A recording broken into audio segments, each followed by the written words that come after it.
I'm now very pleased to introduce another man who is working hard for agriculture. And I might add, went to great lengths to brave the weather to get here. Tom Vilsack was appointed by President Barack Obama as the 30th Secretary of the U.S. Department of Agriculture in 2009. Prior to his appointment, he served 2 terms as the governor of Iowa, as a state senator, and the mayor of Mount Pleasant, Iowa. As Secretary of Agriculture, he is focused on strengthening the American agricultural economy, revitalizing rural communities, and protecting and conserving our natural resources. Ladies and gentlemen, help me welcome Secretary of the United States Department of Agriculture, Tom Vilsack.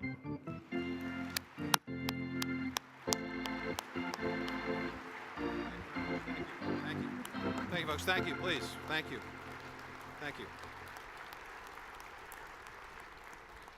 Bob, thank you very much. It is a distinct honor for me to be here this afternoon. And I must say that I come today, as you would expect, with somewhat of a heavy heart.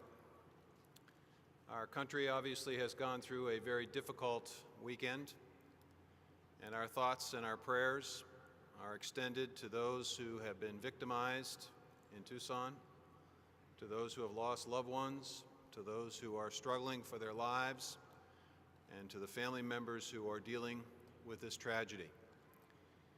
I can't help but think, since Bob mentioned that I was the mayor of Mount Pleasant, that this reminded me of a circumstance that occurred in my hometown in 1986. During that period in December of 1986, an individual who was upset with our mayor and city council walked in and shot and killed the mayor and seriously wounded 2 council members. It was a devastating thing for that small community, as this weekend's events have been a devastating circumstance for this country. And it's awfully difficult to know what to say or how to give a speech in the context of what's going on around us. I'm going to do my best today to speak from the heart. You know, when you are faced with a circumstance like this, you often try to search for answers, and you try to figure out why things like this happen. But I learned from the experience in 1986 that we also need to take a minute to appreciate what we have, to appreciate family and friends, and to appreciate those who make our lives better, whether they be those who serve in public life or others. So I think it's very fitting for me to be here today, to speak to Farm Bureau members, to speak to people who are responsible for feeding my family and the families of America, the folks who every single day work hard to take care of their families and support their communities, and in doing so provide us the most productive, affordable, accessible food supply in the country. So it's important, I think, to start my acknowledgement, my speech today, with an acknowledgement of who I'm speaking to, and to express my thanks for what you do. To express my thanks also to the Farm Bureau and Bob Stallman and the officers of the Farm Bureau for this opportunity. I've appreciated over the last 2 years to get to know Bob, and we are working well together on a number of issues, and I have begun looking to Bob and the Farm Bureau increasingly for direction and advice on the many issues that confront us. And I'd be remiss if I didn't mention my own home state's Farm Bureau President Craig Lang, a friend of mine for many years, who served in a similar capacity to Bob Stallman when I was governor of Iowa. We had a pretty good year in 2010, and for that we should be thankful. Farm income is expected to be at a level, perhaps a record level, and there are many reasons for that. Obviously, the most important reason is the productivity and the hard work of American farmers and ranchers and growers. But we also had a record year in exports. And I know that the Farm Bureau is interested in making sure that we continue to focus on exports. And I'm here today to assure you that we are going to do so. We have worked tirelessly to convey to the rest of the world that we have the best food at the most affordable prices, We've traveled all over the world, speaking about the importance of the American brand. And that's one of the reasons why we've had record exports. We've looked at each individual country as an individual market, not treating countries as one great export opportunity, but each individual country, trying to figure out what we could do to open a market, to remove a barrier. Just today, Jim Miller, our Undersecretary of Farm Services and Foreign Ag, is in China in an effort to try to reduce the barriers that have existed for far too long in our beef trade.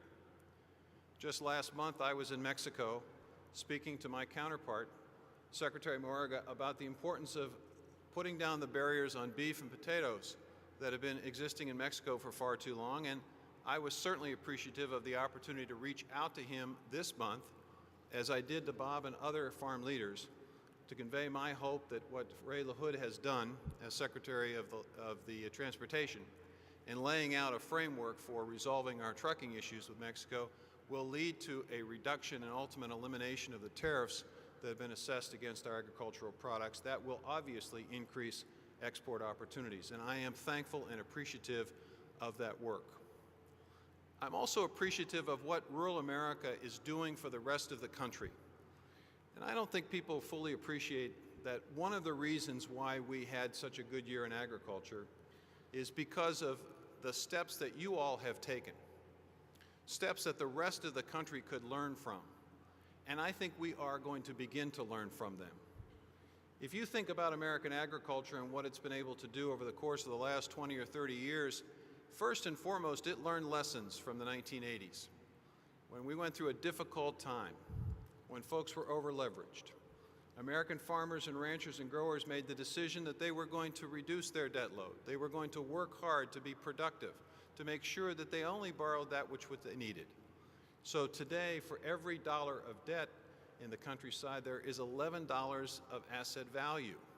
There's a message there for the rest of the country. American agriculture is, I think, one of the most productive aspects of our economy. In my lifetime, a 300% increase in corn yields, a 200% increase in soybean yields, almost 200% increase in wheat. The list goes on, because we have been engaged in embracing technologies and innovation and have not been afraid to embrace new ways and new approaches. And the result is that we are the most productive agricultural force in the world. And we have learned that by virtue of this great productivity, we're able to export and bring wealth into our communities, into our country. Agriculture is the only major aspect of our economy that has a trade surplus. We expect it to be at a record level this year and expect it in 2011 to again be at a record level. That helps to bring resources into this country, creating wealth in this country. So what's the message for the rest of the country? Well, it's simple. I think Farm Bureau members and rural America is saying to the government, we have to be a government that spends less but spends our resources wisely. We have to be an economy that makes and creates and innovates again. And we have to be a nation that exports. If we're able to do that, we'll be able to reduce the responsibilities of the next generation in terms of debt. We'll be able to increase our productivity in agriculture and other aspects of our economy, and we'll be able to export the American brand, creating wealth here, rebuilding the middle class. We know it can work because it's worked in agriculture. But there are several issues that we must address as a community, as a farm community, as a rural community. They are reflected in the discussions that will take place over the next year to two about the Farm Bill. I mean, it's fairly clear. I'm not going to tell you something that you haven't already heard from your leadership. When you're dealing with having to reduce deficits, we're going to have to make difficult choices. It's one of the reasons why we stepped up at the Department of Agriculture in an effort to convey a sense that we were serious about this deficit in restructuring our crop insurance program to save $4 billion to apply it to deficit reduction. But we didn't stop there. We decided that we could become innovative with crop insurance. We could figure out how to use resources to expand coverage in range and pasture land, which we have been wanting to do for some time. So we not only reduced the government's exposure, but we figured out a way to expand coverage. And just last week, we announced the Good Producer Premium Discount, which acknowledges that those who have great production records and those who have had good records in terms of crop insurance ought to perhaps receive a break on their premiums. So there are ways in which we can be creative with our resources while making sure that we spend our money wisely. We're going to have a conversation about the safety net. And there's no question we need a safety net. Last year, 144,000 producers needed the protection of SURE and the other disaster programs. And many farm families rely on some form of government assistance in order to be able to keep the farm. When you look at American agriculture and you understand who farms and who makes money in American agriculture, you understand why we need a safety net. By some definitions, we have 2.2 million farmers in this country today. But that means that we have 2.2 million people who sell more than $1,000 of agricultural products. That's not a very high standard. 1.3 million of those are folks who sell very, very little, less than $10,000. They may have an orchard, they may have a small garden, they may have a small operation, they may be connected to a farmer's market, they may be connected to a community-supported agricultural activity. They are not necessarily making much money in their farming operation. They no doubt have off-farm income or are retired and are operating this small operation. Then there are the 600,000 American farmers and ranchers and growers who sell less than $250,000 in sales. They're good, hard-working people. They care about their families and their community. They sell less than $250,000, which means their ability to make a living is compromised unless they have off-farm income. And the vast majority of those producers indeed work off the farm. So when we talk about a safety net, we have to ask, how are those farmers doing? How are those ranchers doing? Well, in this last ERS income study, we found that they will average in the best year in a long while for farm income, where we saw a 34% increase in farm income. Those farmers will average about $10,000 from their farming operation net. So it's obvious that we need to be addressing that group of farmers with a farm bill that addresses and recognizes the important role they play in helping to populate and support rural communities. It's not easy for them. That's why you need safety nets. It's also why you need rural development programs. It's one of the reasons why we're looking for diversification within agriculture. And one of the ways we think we can diversify agriculture is looking at biofuels. And I don't mean just limited to corn-based ethanol. I'm talking about expanding opportunities in biofuels so that every part of the country has a chance to benefit. Every part of the country can produce biofuels and soy diesel, biodiesel. Everyone has the capacity. And today and over the course of the next several weeks, we're going to be making announcements about facilities that we're going to be investing in other parts of the country other than the Midwest, so that we create an opportunity in every corner of the country, whether it's municipal waste or whether it's crop residue or woody biomass or livestock waste. All of that can be creating new opportunities in rural communities. When we reach 36 billion gallons of biofuel, roughly 1/4 of what we need for our fuel needs in this country, we will help to create 1 million new jobs in rural America and see an investment of over $100 billion. That's why it's important for us to have a diversified effort on biofuels. It's why we'll have a conversation and discussion about how we can support this industry as it matures. And as oil prices go up, and they will no doubt go up, this becomes even more important from an energy security standpoint for the country. So any discussion about safety nets has to include a discussion about diversifying income opportunities. The last group of farmers are roughly 300,000 in number.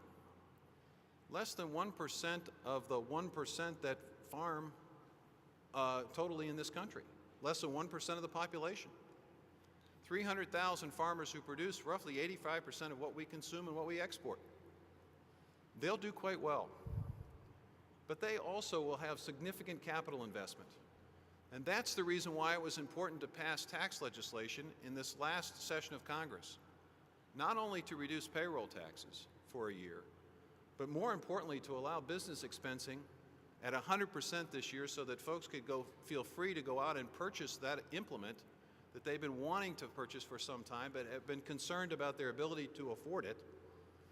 And that's why it was important to have a state tax relief in this bill that assured all of the members of this audience and your family members that you're not going to have to worry about whether or not the farm's going to have to be sold or split up. It's important.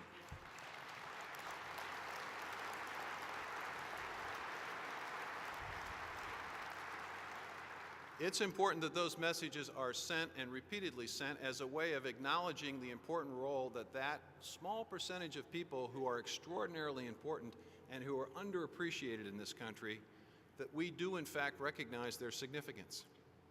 You know, the rest of the 99% of us not only don't appreciate what you all do, but we don't appreciate the benefits we receive from what you do.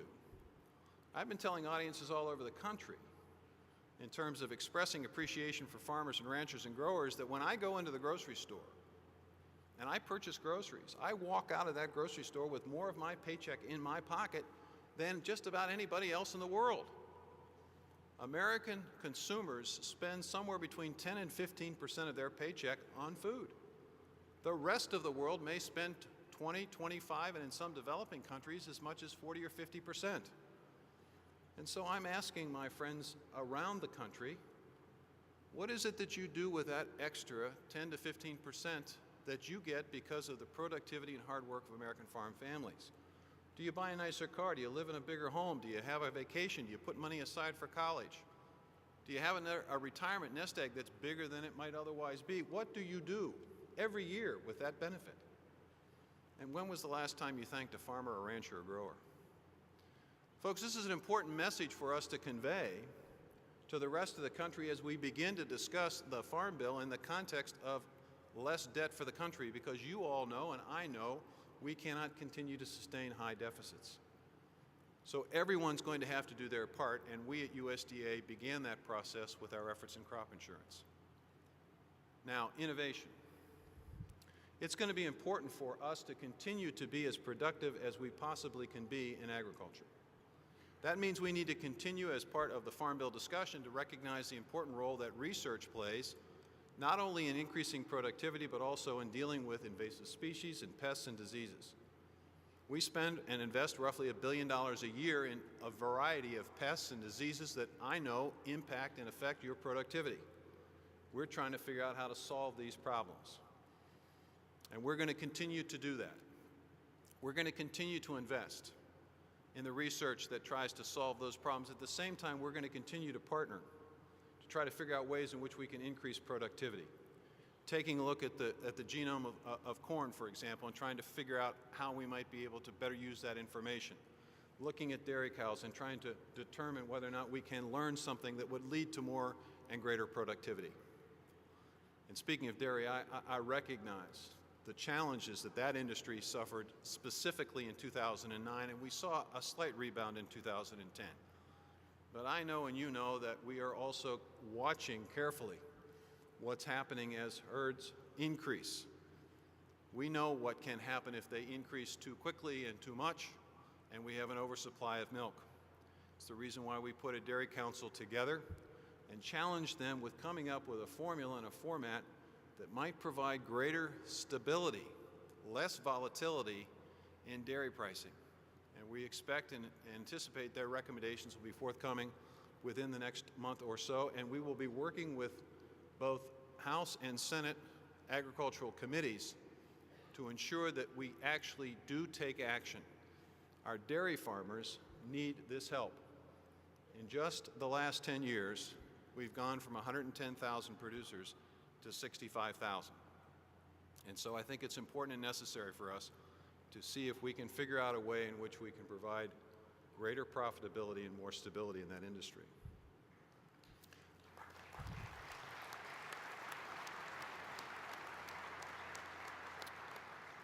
Innovation also requires us to take a look at our regulatory processes. And I know that there's been a lot of conversation and discussion about our regulatory processes, and I know that Bob sent a letter to me on the issue involving alfalfa, and we appreciate that letter. But I just want to give you just some of the background. We have today roughly 23 pending deregulation efforts within USDA. These regulation efforts, at least the ones I'm familiar with, take somewhere between 5 and 6 years to get through, and they cost millions of dollars. And I've tasked our team to figure out a way in which we potentially can reduce the amount of time it takes to review and come to a decision.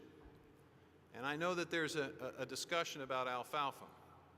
What we're trying to do is to stimulate a conversation and to ensure that every person, every farmer, every rancher, every grower has the capacity to do on their land what they wish to do. I was struck in another letter that Bob sent me on another issue that one of the fundamental principles of Farm Bureau is that notion that a farmer ought to be able to sell and do on his land, ought to be able to raise what he wants to raise, what she wants to raise on their land. It's a property rights issue.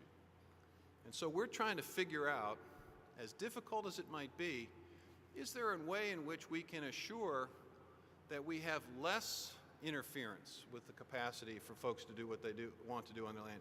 If you want to grow GM crops, you ought to be able to do that. If you want to grow identity preserved conventional farm, you ought to be able to do that. If you want to be an organic farmer, you ought to be able to do that.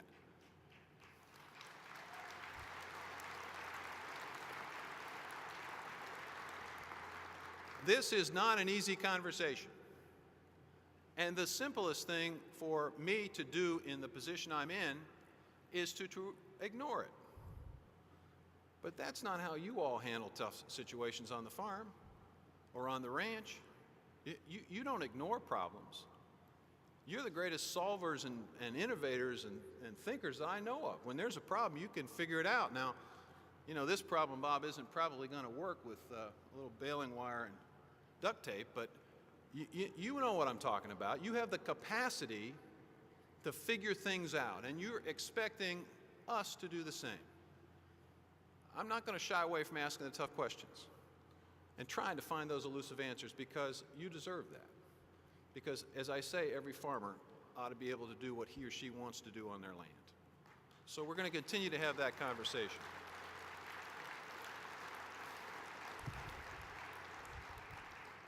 Innovation also requires fair and open markets. It's one of the reasons why we just asked a series of questions during these hearings we have with the Department of Justice, and why we've proposed the GIPSA rules. And the Farm Bureau correctly suggested to us that we ought to make sure that we have a full and complete understanding of the economic consequences and analysis of those proposed rules. And I want to assure this audience today that that's precisely what we're going to do. Now that we've received 62,000 comments, we have a full range of opinions and thoughts about this. We can take all of that into consideration and take a look in a more meaningful and comprehensive way the concerns that have been expressed in those comments, and that will require Joe Glauber and his team to do a thorough and complete economic analysis, and he's been instructed to do that, and we will not move until that is done, so that we know precisely what the impact of those rules will be. But what we want to do, and what every farmer deserves to have happen, is that we ought to have fair and open markets without necessarily jeopardizing processes that are in place today that might be beneficial to the producer, because I understand and you understand that producers are receiving an ever-shrinking piece of that food dollar, and that's perhaps one of the reasons why we now have roughly 1/10 of the pork producers we had 30 years ago. We've lost 90% of the pork producers, and we've lost roughly 1/3 of our cattle producers. So we have to ask these questions, and they have to be asked in the context of a Farm Bill discussion. So we're going to continue to focus on innovation, focus on making sure that we help partner with you in terms of innovation. And we're also going to be innovative when it comes to conservation. And I understand and appreciate that there are many challenges that farmers and ranchers face, one of which is exactly knowing what to do and how to do it in terms of conservation and the various regulations that impact agriculture.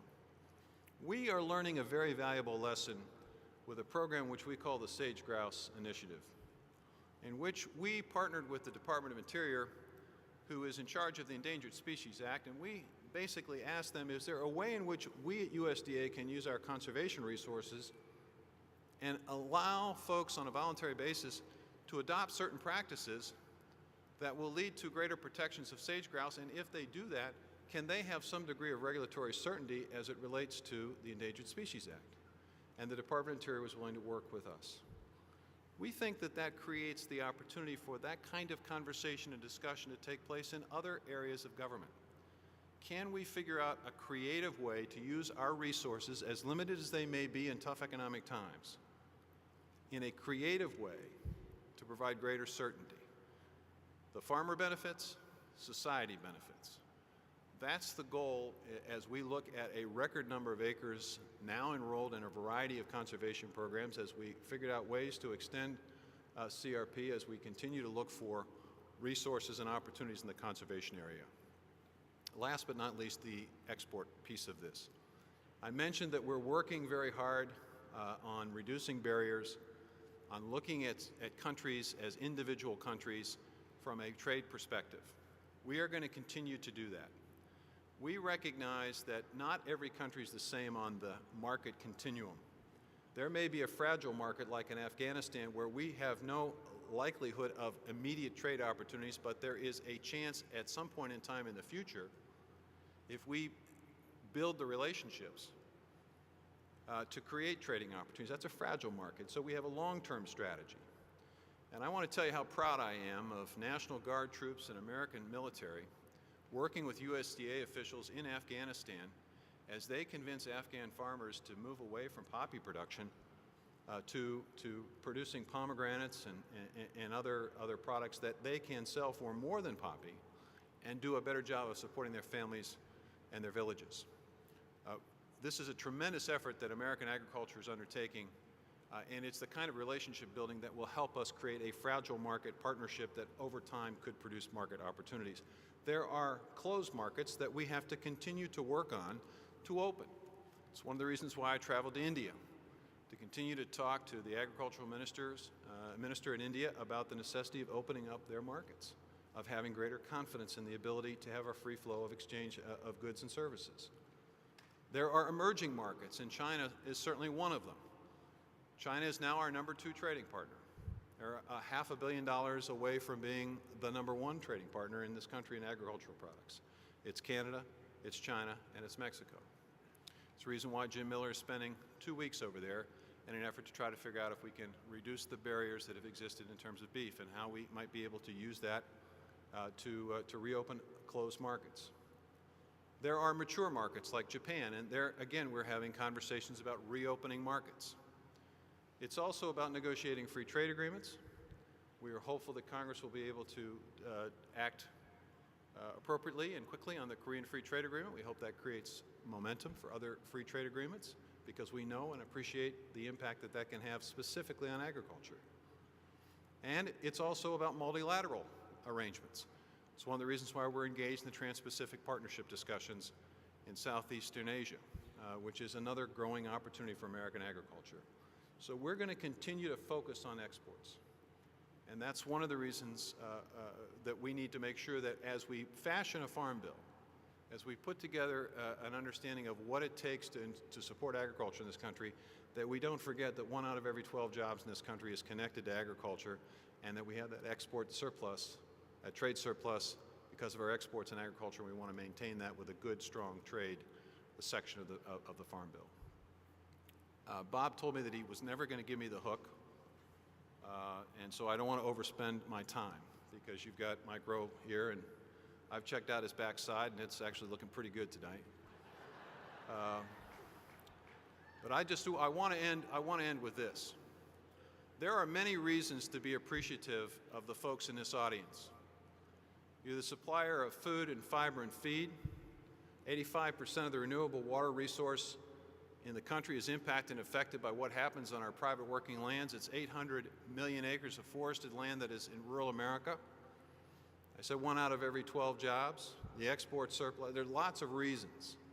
But the one reason that is often overlooked, and I end almost every speech I give with this, is what rural America does in terms of protecting the rest of us. Rural America represents 16% of America's population. But 44%, I just checked this the other day with the military, 44% of those who serve us in uniform come from these small towns and these ranches and these farms.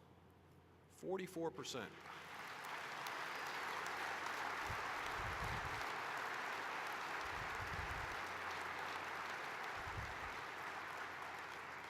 Now there is a reason why that happens. And some may suggest the reason is because it's another opportunity for these young folks.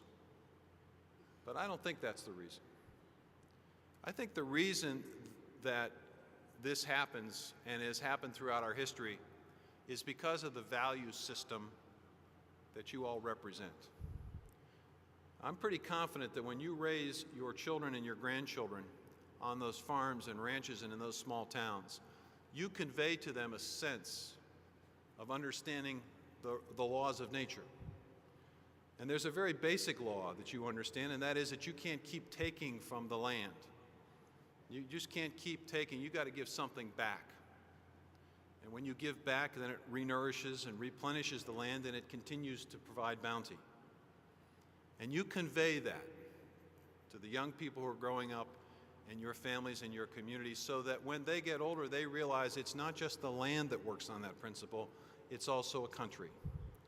We can't keep taking from this country. We have to give it something back to it. And in this time, after the tragic events of this weekend, this is an opportunity for us to recalibrate, to look back into that value system that's so important, to recommit to this country, whether it's in public service or it's on the farm or the ranch. We need to give back. When we're faced with difficult decisions about farm bills and deficits and long-term economic opportunity, we have to figure out a way in which we can also give back to support this great country, because that value system is what makes this country unique. It's what makes this country special. It's what makes this country the greatest country on earth.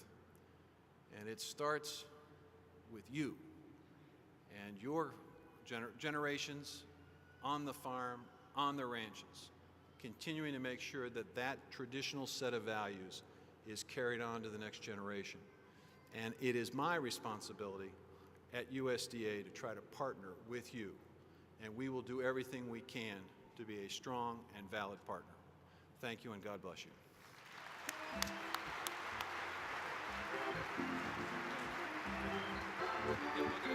Yeah,